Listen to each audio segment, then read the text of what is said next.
Boa tarde, tudo bom? Aqui quem fala aí é Nobre, advogado especialista em Direito do Trabalho. E nesse vídeo eu quero falar de um assunto muito importante e que diz respeito a muitos empregados no Brasil afora. E esse assunto ele é relativamente recente porque ele veio, na verdade, com a Reforma Trabalhista de 2017. E o tema desse vídeo é justamente o Acordo Trabalhista Extrajudicial. E o que é o Acordo Trabalhista Extrajudicial? É uma modalidade que põe fim aos débitos trabalhistas e que ela traz uma vantagem tanto para um lado quanto para o outro. Como assim, Ian?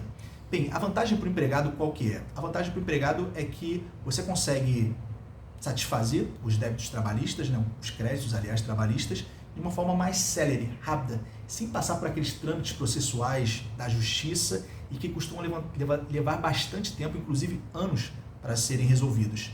E para o patrão você consegue a vantagem também de que você consegue reduzir os valores que eventualmente o patrão pagaria caso ele perdesse uma ação na justiça.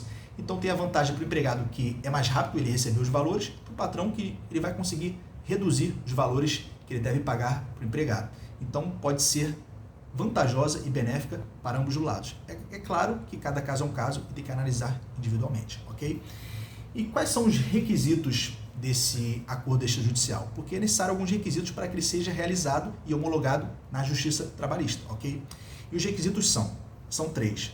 Primeiro, o acordo extrajudicial precisa ser realizado em petição conjunta, ou seja, petição contendo a assinatura tanto do advogado do autor quanto do advogado do réu. E além, precisa ter também a assinatura do autor e do réu, além dos advogados, até para garantir uma maior efetividade junto ao juiz que homologar esse acordo, ok?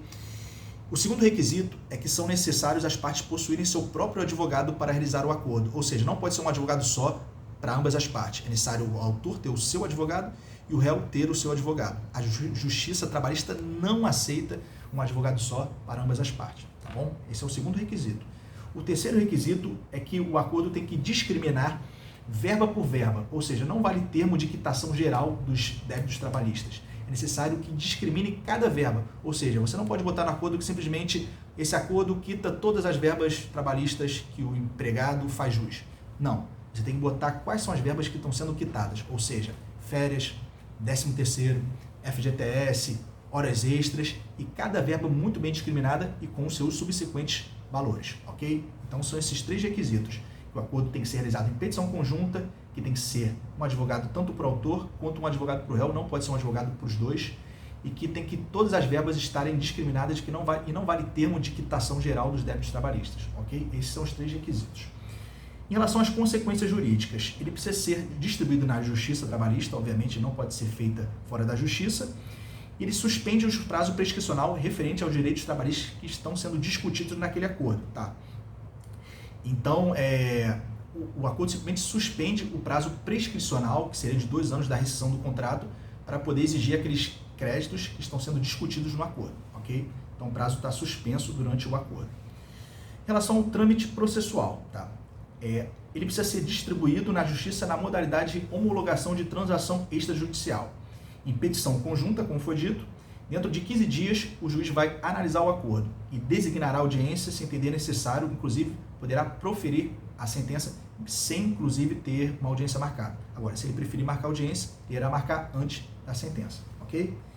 Então, as informações principais são essas, né, como eu disse já aqui, e é uma modalidade que trouxe muitas vantagens para ambas as partes, tá? Tanto para o empregado pela velocidade e agilidade que ele pode receber os seus direitos trabalhistas, quanto para o empregador que ele consegue reduzir um pouco e até significativamente também alguns dos valores. Isso vai depender dos interesses de ambas as partes e, como dito aqui, é um acordo, é uma negociação. Só vai vigorar, só vai avançar se for interessante tanto para um quanto para outro. Se não for interessante para o empregado, ou seja, reduzir muito os valores que ele tem a receber, é melhor e seguir o trâmite na justiça comum mesmo, na justiça trabalhista normalmente, sem um acordo.